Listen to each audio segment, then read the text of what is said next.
तो प्रणाम स्टूडेंट, कैसे हैं आप सब लोग। आशा करता हूं अच्छे होंगे। मैं अंकित शर्मा आपका स्वागत करता हूं आपके अपने परिवार फिजिक्स गुरु में, जहां पढ़ते हैं हम ग्रेजुएशन के लिए फिजिक्स, केमिस्ट्री और मैथमेटिक्स। और ये बीएससी 6 सेम की फिजिक्स की क्लास है, जिसमें आप देख सकते हो हम आपके सामने बीएससी 6 सेमेस्टर फिजिक्स की क्लास ले रहे हैं। बुक है introduction to solid state physics. Unit का टॉपिक का नाम है atomic form factor. Second unit चल रही है और लेक्चर नंबर 20 है इसका। ठीक, इसमें कोई दो राय वाली बात नहीं है। आज का टॉपिक एटॉमिक फॉर्म फैक्टर थोड़ा सा यूनिक अलग सा टॉपिक है, तो आपको इसे समझने के लिए ब्रैग्स लॉ के बारे में पता होना चाहिए, जो हम आपसे डिस्कशन कर चुके थे। तो आप इसे समझिए। आप ऐसा समझिए, हमारे पास एक एटम है, स्फेरिकल शेप में होता है। तो मैं एक शेप बना लेता हूं छोटी सी, ये बना लिया। ठीक है,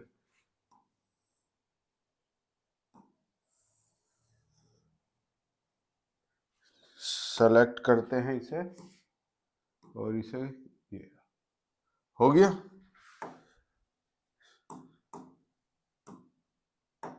ये हमारे पास एटम हो गया, जिसका परमाणु क्रमांक कितना है, Z बराबर 3। तो इसमें इलेक्ट्रॉन कैसे होंगे, 2,1 ऐसे, यानी कि K सेल है, ये L सेल है। K सेल में कितने इलेक्ट्रॉन होंगे, समझना पड़ा ध्यान से। 1 2, L में कितना होगा, 1। ऐसी तो होगा। अब मैंने इसमें एटम पे एक्सरे डाल ली, थोड़ा ध्यान से समझना। ये आई एक्सरे, टकराई इस पे और टकरा के क्या होगी, स्कैटर्ड। कोई रॉकेट साइंस नहीं।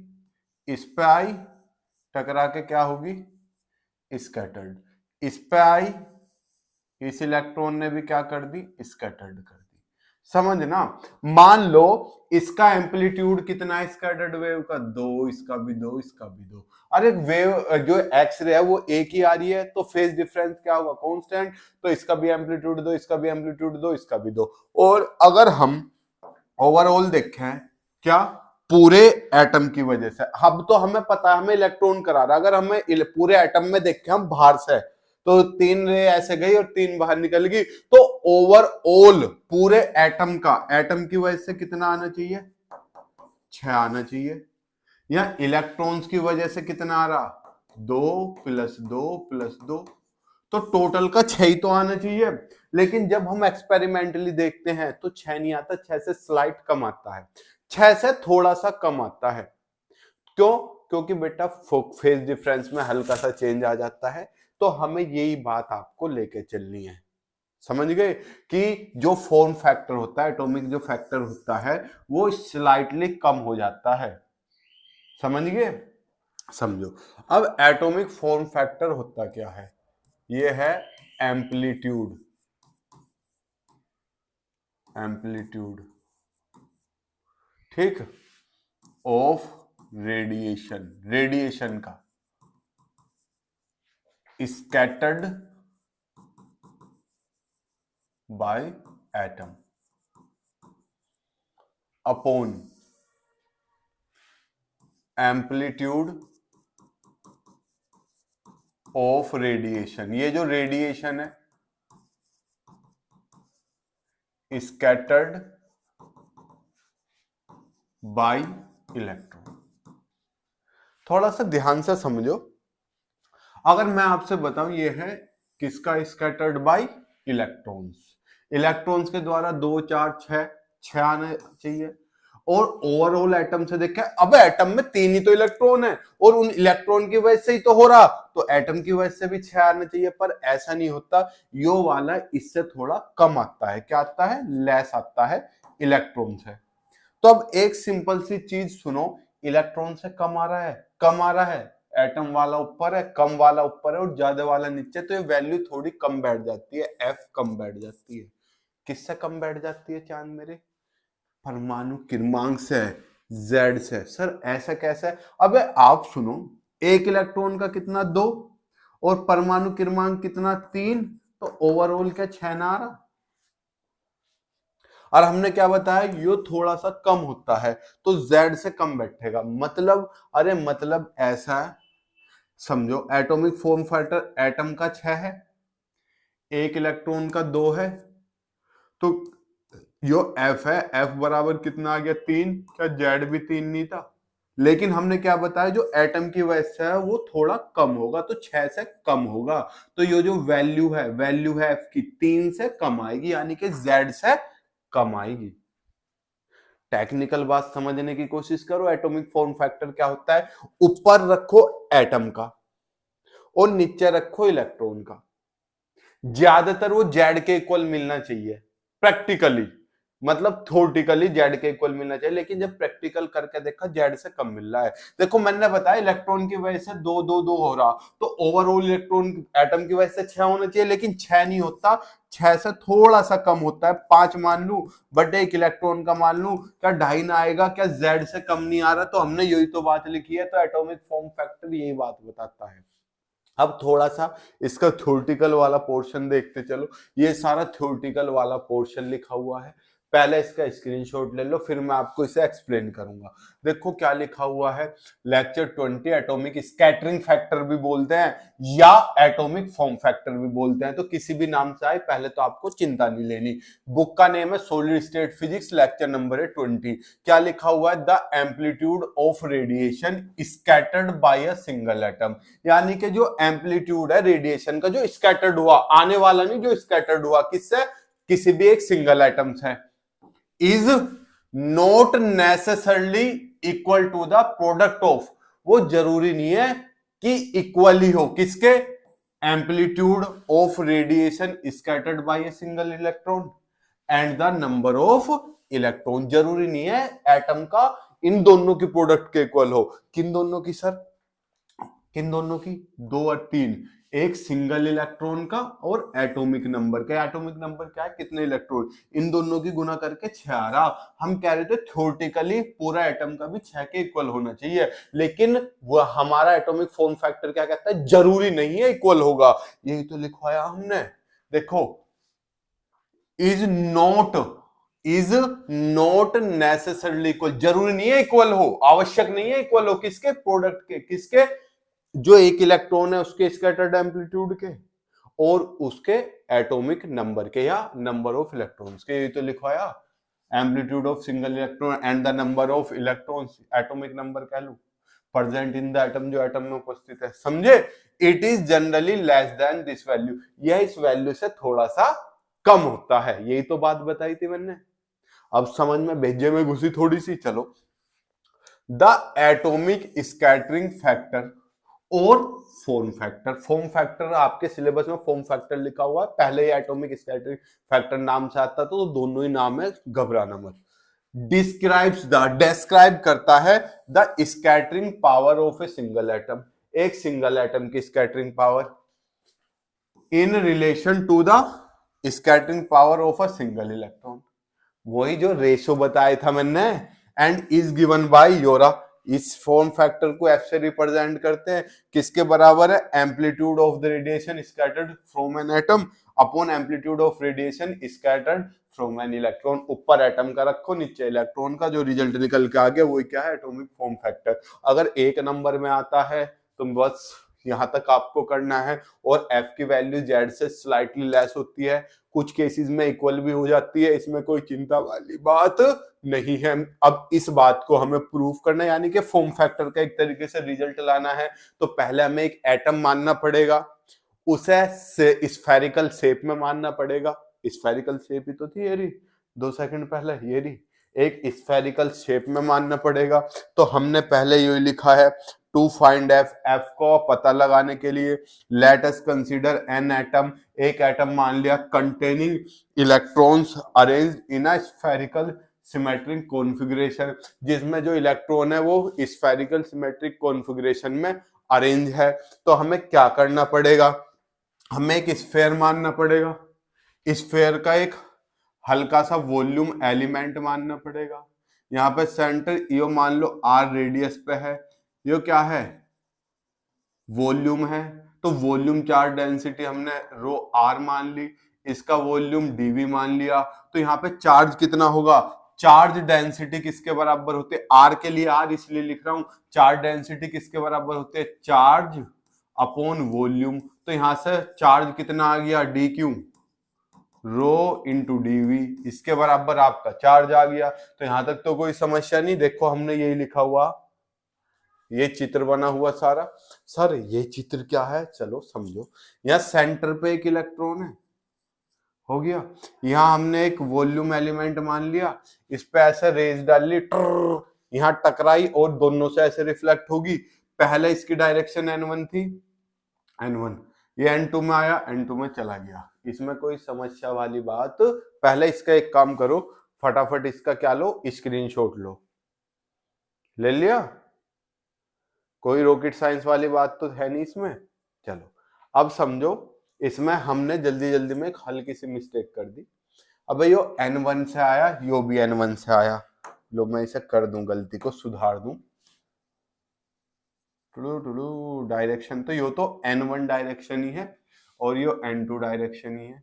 इस गलती को सही कर लेते हैं, अभी आंखों के सामने दिख गई। यो तो n1 डायरेक्शन ही है और ये n2 है, दोनों की।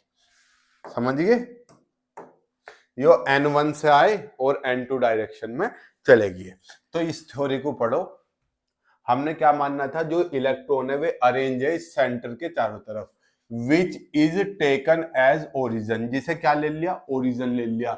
Late r be the radius of the atom, and radius कितनी मान ली, आर माननी हुई है, and rho r be the charge density at point r, यानी कि जो आर डिस्टेंस पे पॉइंट है, इस पे डेंसिटी कितनी मान ली, रो आर। ठीक। Let a small volume element dv at r, यो आर डिस्टेंस पे एक स्मॉल लेंथ एलिमेंट मान लिया dv, thus the charge located at r is dr dv।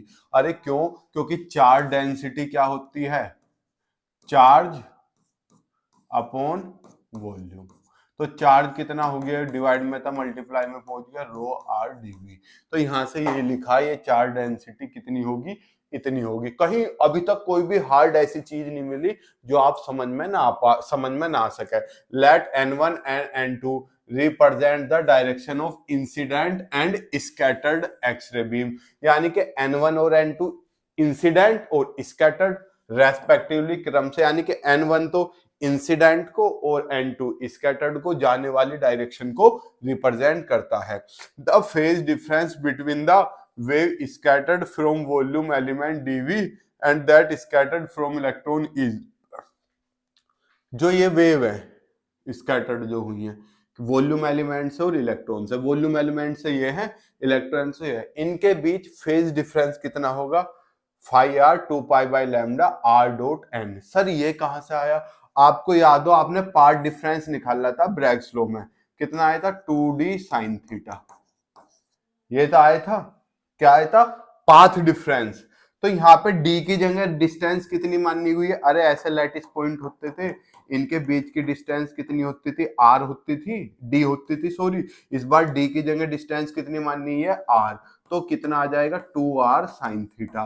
तो हमने यही तो लिखा, आप थोड़ा ध्यान से देखो, r डॉट n, n की वैल्यू कितनी है, 2 साइन थीटा। तो n की जगह अगर आप 2 साइन थीटा लिख दोगे तो कितना हो जाएगा, r इंटू 2 साइन थीटा।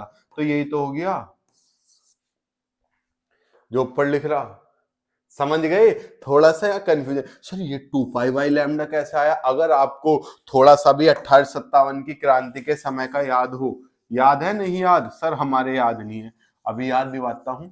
जो आपका फेज डिफरेंस और पाथ डिफरेंस है, कलांतर और पथांतर में दो रिलेशन है, ये था phase difference is equal to 2 pi by lambda into path difference. अब आपको पता है फेज डिफरेंस निकालना, आपको 2 pi by lambda, path difference कितना, r डॉट n क्या है, ये नॉर्मल, यही तो था। और n की वैल्यू कितनी, 2 साइन थीटा। तो मैंने यही तो लिखा। अब मैंने आपको बता दे वैल्यू भी कहां से आई, रट्टा नहीं मारना, ठीक। Where n is normal to the scattering, जो स्कैटरिंग हो रही है ये इसके क्या है, नॉर्मल, ठीक। Phi r equal 2 pi by lambda, ऐसी a डॉट b की वैल्यू कितनी होती है, ए बी कोस थीटा। अब r और n के बीच r योरा n योरा, एंगल कितना बना हुआ है, फाई एंगल बना हुआ है, ठीक है। ये भी गलत जगह बना दिया, यहाँ बनना था, ठीक है। हो गया यहां तक? कोई समस्या? किसी बच्चे को कोई समस्या हो तो बताओ। पहले इसे भी सही कर दूं, ये n1 n2 तो सही कर ही लिए, इसे भी सही कर देता हूं मैं। ये जल्दी जल्दी में, हाँ, जो हमारे नोट्स बनाने वाले हैं वे गलती कर देते हैं, ध्यान नहीं देते। अगर मैं खुद बनाऊं तो मुझे इन चीजों का क्या रहे, ध्यान रहे। ये एंगल है फाई, ये वाला फाई, तभी तो ये आर है और ये एन है, तभी तो इन दोनों के बीच का एंगल कोस फाई आया। समझ गए? समझ गए, यहां तक कोई दिक्कत नहीं। फाई आर इतना आ गया, r n cos theta, n की वैल्यू रख दू 2 साइन थीटा, तो क्या आ जाएगा 2 pi by lambda r 2 sine theta into cos phi. ये रहा 2 pi by lambda r 2 sine theta into cos phi. अब 2 दूनी 4 pi by lambda sine theta cos phi के साथ क्या लिख लिया, आर। ठीक, क्यों लिखा आगे पता चल जाएगा। अब इस सारी वैल्यू को क्या मान लिया, म्यू। ये रहा 4 pi by lambda sine theta किसके बराबर, म्यू के, तो यहाँ क्या रख दिया, म्यू। तो फाई आर किसके बराबर, म्यू ऐसा ही, आर ऐसा ही, cos phi as it is. अब हमें ये फॉर्मूला आपको पता होना चाहिए था, मैथमेटिकल फॉर्मूला है क्या, amplitude of wave scattered from electron located at origin O. Origin O से है, यानी कि जो इलेक्ट्रॉन है उससे जो स्कैटर्ड हो रही है उसका एम्पलीट्यूड इतना होगा ए ई की, अरे ये नहीं होता, y बराबर ए साइन ओमेगा टी माइनस के एक्स या के एक्स माइनस ओमेगा टी, तो एम्पलीट्यूड यही तो होता था। और इसे आप e की पावर में भी लिख सकते थे, तो कितना, a बराबर e की पावर आई के एक्स माइनस ओमेगा टी। ये हो गया किसके लिए, इसके लिए। जब हम बात करेंगे इसके लिए, यहां था एक इलेक्ट्रॉन और यहां पे है चार्ज, चार्ज कितना है dq, dq कितना रो आर डीवी, तो उस वैल्यू से एक तो इसकी मल्टीप्लाई हो जाएगी और साथ में ये एंगल आ रहा है ये भी होगा। देखो ए की पावर के एक्स माइनस ओमेगा टी, ये तो जू का तू। एक इलेक्ट्रॉन के लिए एक की वैल्यू 2 रुपए, 3 की वैल्यू कितनी होगी सर, 6 रुपए, 3 से गुना कर दो। एक इलेक्ट्रॉन के लिए इतना, हमारे पास चार्ज कितना है रो आर डीवी, तो रो आर डीवी से मल्टीप्लाई होगी प्लस आई, वो एंगल से भी तो डेविएट हो रही है फाई आर से, ये तो सिद्धि थी, उसमें फाई आर का और आ गया तो प्लस में ये हो गया, मल्टीप्लाई में हो गया प्लस में ये हो गया। अब मुझे क्या, पूरे scattered from small volume element की वजह से पता भी चलेगी और एक इलेक्ट्रॉन की वजह से पता चलेगी। तो अभी पूरे का तो नहीं पता, पर थोड़े से हिस्से का तो पता, थोड़े को एक इलेक्ट्रॉन से भाग करूं एटॉमिक फॉर्म फैक्टर आ जाएगा और पूरे का इंटीग्रेशन कर दूं। तो हमने यही तो लिखा, देखो the ratio of the amplitude of wave scattered by the charge element dv to that scattered by the electron at the origin is, मतलब एक इलेक्ट्रॉन और टोटल का डिवाइड कर दिया। टोटल का ये था ए ई की पावर आई के x minus omega t plus i phi r into rho r dv upon एक इलेक्ट्रॉन का ये रहा ए ई की पावर आई के एक्स माइनस ओमेगा टी। अब आपको पता है अगर ई की पावर एक्स प्लस वाई हो तो मैं e की पावर x इंटू ई की पावर y लिख सकता हूं, क्योंकि मल्टीप्लाई में पावर प्लस हो जाती है। तो इन दोनों को अलग करके लिख दूं, a e की पावर i के x माइनस ओमेगा टी अलग इंटू e की पावर i फाई r अलग। क्यों? क्योंकि देखो नीचे की ये वाली वैल्यू और ये वाली वैल्यू सेम है, तो ये उड़ा देंगे एक दूसरे को, a से a कट जाएगा, तो क्या बचेगा e आई की power phi r rho r dv. ये मेरे पास एक क्या मिल गई, छोटे से हिस्से के लिए फॉर्म फैक्टर की वैल्यू निकली। अब मुझे निकालना पूरे के लिए है तो मुझे इंटीग्रेशन करना पड़ेगा, लेकिन इस फेयर के लिए इस वॉल्यूम एलिमेंट की वैल्यू रखनी पड़ेगी। अब वॉल्यूम एलिमेंट की वैल्यू आपको पता है मैथमेटिकल फिजिक्स में आपने पढ़ी हुई है क्या, देखो जब हम ऐसे निकालते हैं इसके लिए, तो इसके लिए रेडियस लेंथ होती है 2 पाई आर, चौड़ाई होती है आर साइन थीटा, तो लंबाई गुना चौड़ाई 2 pi r square sine theta. ये क्षेत्रफल आ गया, लेकिन मुझे निकालना वॉल्यूम एलिमेंट, ये रहा 2 pi r square sine theta. Volume element के लिए फाई इंटू आर से मल्टीप्लाई हो जाती है, चौड़ाई लंबाई गुना ऊंचाई। समझ रहे हो सारी चीजें? सर समझ गए, नहीं समझ रहे तो मैथमेटिकल फिजिक्स में जाओ, कोऑर्डिनेशन पढ़े थे, कार्टेशियन कोऑर्डिनेट, स्फेरिकल, सिलेंड्रिकल, तो इसमें देखो आर भी है फाई भी है, बस 2 हैं और थीटा है, थीटा नहीं है। तो एक स्फेरिकल वॉल्यूम याद है, पीछे जाओ पढ़ो, अगर नहीं पढ़ रहे मेरी वीडियो में जाओ, मेरी मैथमेटिकल फिजिक्स में पढ़ाया हुआ है या आपने फर्स्ट सेम में पढ़ा होगा, वहां पे देखो वॉल्यूम एलिमेंट की ये वैल्यू आते हैं। नहीं पढ़ा तो बेटा याद रख लो, याद रखना पड़ेगा। तो तो मैं वॉल्यूम एलिमेंट की वैल्यू चिपका सकता हूँ 2 pi r square sine phi d phi d r. ये ऐसा कैसे ही देखो e की पावर आई फाई आर की वैल्यू रख दी, ये नहीं आ रहा, फाई आर की वैल्यू कितनी है म्यू आर कोस फाई, तो फाई आर की वैल्यू रख दी कितनी है mu r cos phi rho r s i और डीवी की वैल्यू ये रही। अब आपको क्या करना इंटीग्रेट करना, अब दो वैल्यू इंटीग्रेशन की है तो दो क्या लिंक करना है, आर की वैल्यू कहां से कहां तक बेटा, आर की वैल्यू कहां से कहां तक, या तो आर 0 पे आएगा या कितनी भी दूर ले जाओ इंफिनिटी पे, तो आर का तो इंटीग्रेशन होगा 0 से इंफिनिटी तक। और फाई फाई ये वाला है फाई, या तो इसे 0 पे ले आओगे या इसे या तो 0 या बस इतना यानी कि पाई तक। तो फाई की वैल्यू तो 0 से पाई तक, आर की वैल्यू 0 से इंफिनिटी तक, आर की वैल्यू 0 से इंफिनिटी तक, फाई की वैल्यू 0 से पाई तक।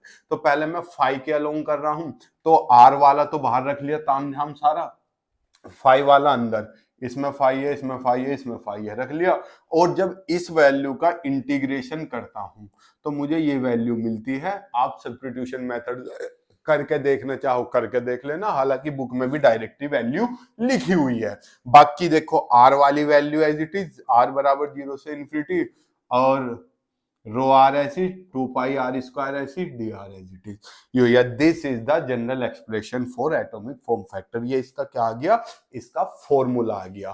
किसी किसी बुक में मल्टीप्लाई करके लिखा हो 2 दूनी 4, 4 पाई आर स्क्वायर शुरू में लिखा हुआ है, तो इस चीज से आपको विचलित नहीं होना। इसमें कोई भी डाउट हो स्क्रीनशॉट ले लो, ले लिया, इसमें भी लेना चाहो ले लो, हालांकि आपने पहले ले लिया होगा, आप मुझसे ज्यादा एडवांस हो। कोई भी डाउट हो कमेंट बॉक्स में बताना। मिलते हैं हम आपसे नेक्स्ट क्लास में, तब तक के लिए जय हिंद, जय भारत, प्रणाम, शुभ संध्या।